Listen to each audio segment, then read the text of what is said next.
Hey, welcome everyone. You are listening a current affairs audiobook from Defense Academy Chennai. Today we will be talking about IMAC in geopolitics. हाल ही में नई दिल्ली में G20 summit में India middle east Europe economic corridor IMAC project पर हस्ताक्षर किए गए, जो भारत के लिए महत्वपूर्ण जियोपॉलिटिकल और इकोनॉमिक इम्प्लीकेशंस रखता है। लेकिन वास्तव में IMAC प्रोजेक्ट क्या है और यह कितनी बड़ी बात है, आइए जानते हैं। IMAC प्रोजेक्ट में दो मुख्य कॉरिडोर शामिल होंगे। पूर्वी कॉरिडोर जो भारत को अरब की खाड़ी से जोड़ता है और दूसरा उत्तरी कॉरिडोर जो खाड़ी को यूरोप से जोड़ता है। इस एक्सटेंसिव नेटवर्क में rail road, ship to rail network, road transport routes, एक इलेक्ट्रिक केबल, एक हाइड्रोजन पाइपलाइन और एक हाई स्पीड डेटा केबल शामिल है। इस प्रोजेक्ट के सिग्नेचरीज में भारत, अमेरिका, सऊदी अरब, यूएई, यूरोपीय संघ, इटली, फ्रांस, ग्रीस और जर्मनी शामिल है। इसका मुख्य लक्ष्य कॉम्प्रिहेंसिव ट्रांसपोर्टेशन नेटवर्क को बढ़ाना है, जो एफिशिएंसी बढ़ाएगा, लागत कम करेगा, आर्थिक एकता बढ़ाएगा, रोजगार पैदा करेगा और ग्रीन हाउस गैस एमिशन को कम करेगा।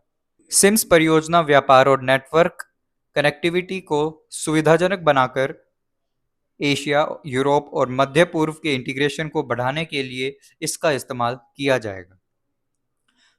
IMAC के पूरा होने से मौजूदा मैरीटाइम और सड़क परिवहन के पूरक के रूप में एक रिलायबल और कॉस्ट इफेक्टिव क्रॉस बॉर्डर जहाज से रेल ट्रांजिट नेटवर्क प्रदान किया जाएगा। यह नेटवर्क महत्वपूर्ण जियोपॉलिटिकल स्थिरता लाएगा और इसमें एक महत्वपूर्ण योगदान प्रदान करेगा।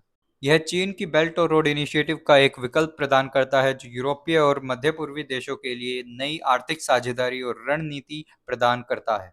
पाकिस्तान को बाईपास करके IMAC प्रोजेक्ट भारत की पश्चिम की ओर कनेक्टिविटी के लिए लंबे समय से चली आ रही चिंता का समाधान करती है।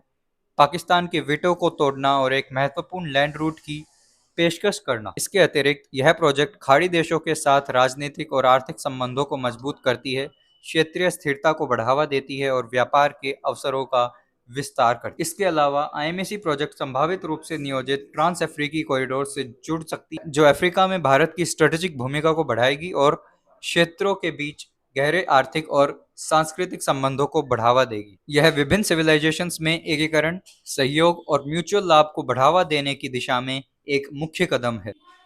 IMAC प्रोजेक्ट केवल परिवहन के बारे में ही नहीं, यह नई साझेदारियां बनाने, आर्थिक संबंधों में विविधता लाने के बारे में है और सभी महाद्वीपों में स्थिरता और विकास को बढ़ावा देता है। इस प्रोजेक्ट को पढ़ना आवश्यक है क्योंकि इसमें जियोग्राफिकल परिदृश्यों को महत्वपूर्ण तरीकों से नया आकार देने की क्षमता है। Here we go. We are in the end of our chapter.